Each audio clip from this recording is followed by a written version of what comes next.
It's my fault. It's my fault. It's my fault. It's your fault. पता है, इस देश में जब भी किसी लड़की के साथ कुछ बुरा होता है तो एक बहुत प्यारी एडवाइस आती है। पता है, इस देश में जब भी किसी लड़की के साथ कुछ बुरा होता है, कुछ अत्याचार होता है, तो एक बहुत प्यारी एडवाइस आती है। वो एडवाइस क्या है कि लड़कियों को अपना ध्यान रखना चाहिए कि वो किस समय घर पे हो, किस समय बाहर जाएं, स्कूल कैसे जाती हैं, कॉलेज कैसे जाती हैं, कौन से ट्रांसपोर्ट से जाती हैं, क्या पहना है, घर में आते वक्त घर में बैठ के क्या पहना है, घर जाते हुए क्या पहना है, साथ ही में खेलते वक्त क्या पहना है, इन सभी का लड़कियों को ध्यान रखना चाहिए। क्योंकि लड़के तो अपना लड़कपन दिखाएंगे ही, उसका तो कोई सल्यूशन नहीं है। लड़कियों को अपना ध्यान रखना चाहिए क्योंकि आखिर में गलती लड़कियों की ही होती है, या फिर चाउमीन की, according to some of our political candidates. तो ये गंभीर बात जो कि आपको यहाँ पोस्टर पे, थंबनेल पे नजर आ रही है, मुझे इसका डिस्कशन करने में भी आई एम फीलिंग डिस्गस्ट। इसका डिस्कशन मेरे जहन में उतर नहीं रहा क्योंकि ये पहला केस नहीं है, ये आखिरी केस भी नहीं है। ऐसा क्यों है?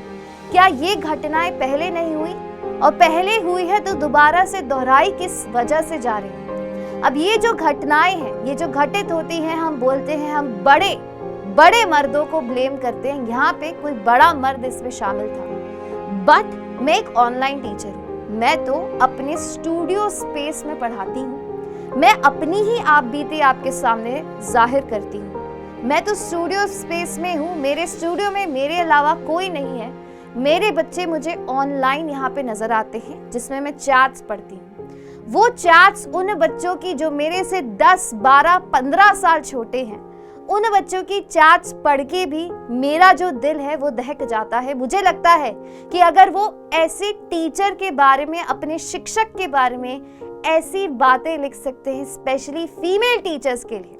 अगर आप ऑनलाइन स्टूडेंट हो, आप मेरा यहाँ पे देख रहे हो, तो आप पढ़िए। कुछ बच्चे यहाँ पे जो स्पैमिंग करके जाते हैं, जो गलत गलत लिख के जाते हैं एक टीचर के लिए, फीमेल टीचर के लिए, क्या वो एक हरासमेंट नहीं है? क्या ये जो जेंडर बायस है हमारे इस देश में, क्या वो एक पैट्रियार्की का रिजल्ट नहीं है?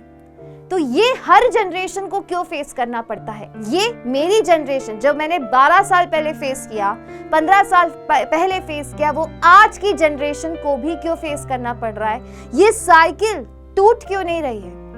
यही सब गंभीर मुद्दों पे चर्चा करना आज भी क्यों एसेंशियल है? स्पेशली मुझे नहीं पसंद कि मेरे इस चैनल पे, जहाँ पे हम बच्चों को पढ़ाते हैं, आपकी इनोसेंस को मैं इनोसेंस में ही रखना चाहती हूँ। मैं नहीं चाहती कि आपको ये गंभीर मुद्दों की जो चीजें हैं उनकी डिटेल्स भी पता चले, क्योंकि डिटेल्स पता चलना आपकी इनोसेंस के लिए सही नहीं होता। तो मैं डिस्कस नहीं करूंगी, बट अवेयरनेस होना चाहिए, स्पेशली फीमेल्स के लिए, स्पेशली गर्ल्स के लिए। ये जो अवेयरनेस है वही फैक्टर हमारे इस देश में मिसिंग है।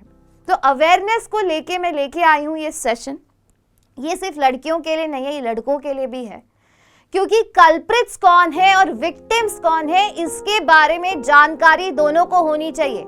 हमारे इस देश में बहुत ज्यादा प्रचलित है विक्टिम ब्लेमिंग। ऐसा क्यों होता है कि हम अभी भी लड़की से पूछ रहे हैं कि आप कितने बजे बाहर गए थे, आपने क्या कपड़े पहने थे? तो क्या 2 साल की बच्ची का हमने रेप केस नहीं सुना?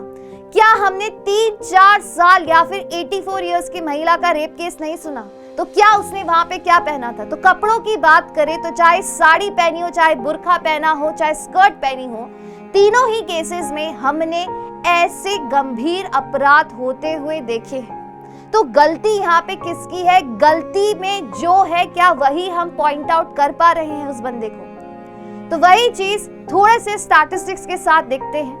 हमने हर बार देखा, एक बहुत बड़ी हेडलाइन है। हेडलाइन देखो, India struggles with high rape cases, low conviction rates. Conviction मतलब ज्यादा लोगों को सजा नहीं मिल पाती है, क्योंकि मोस्टली क्या होता है कि लोग अपनी फैमिली, अपनी इज्जत बचाने के लिए जाती ही नहीं ज्यादा कोर्ट केस करना, वो चाहती ही नहीं है कि बाहर ये बात उछले, तो वो बात वहीं पे सीमित होकर रह जाती है। तो क्या ये सही है?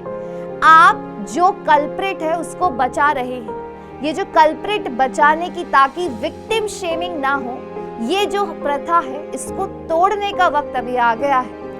क्योंकि हमने बहुत कैंडल मार्चेस देखी, ऐसे केसेस हम हर रोज सुनते हैं। कोलकाता का केस हो, केरला का केस हो, गोवा का केस हो, कौन से केसेस नहीं हमारे सामने, दिल्ली का निर्भया केस जो इतना हवा में उड़ा, उसके बाद अब क्या, अब नेक्स्ट केस की तरफ हम आ जाते हैं। तो बट ये रुकेगा कब, ये रुकने वाली कब चीज है, उसी की बात करते हैं थोड़े और स्टैटिस्टिक्स के साथ। तो स्टैटिस्टिक्स देखिए यहाँ पे, in most abuse cases victim new the culprit. आप ये बात, स्पेशली मेरी लड़कियां ये बात सुन लें कि आप कभी किसी पे भरोसा ना करें। ये बहुत सही बात है, चाहे कोई भी हो, चाहे आपके चाचा, ताऊ, कोई भी, एनी क्लोज रिलेटिव, क्लोज नहीं तो कहीं और से जानते हो, टीचर्स हैं, कोई भी है, सबसे एक बाउंड्री, एक डिस्टेंस मेंटेन करके रखिए। ये ध्यान रखिए कि कोई बहुत अच्छा आपके लिए कभी ना बन जाए, क्योंकि वो भी आपके लिए एक रेड फ्लैग है, एक रेड साइन है। अब आप देखिए कि यहाँ पे ये एक डेटा है जो मैंने टाइम्स ऑफ इंडिया से उठाया है, जहाँ पे अब्यूज केसेस, रेप केसेस में मोस्टली विक्टिम्स जो अपने, जिनके साथ घटना घटित हुई, वो अपने अब्यूजर्स को जानते थे। कैसे? या तो कोई एक्वेंटेंस था, दूर का रिश्तेदार, पड़ोसी, बहुत ज्यादा फैमिली मेंबर्स भी इसमें शामिल होते हैं, relatives, friends, drivers, teachers, lovers.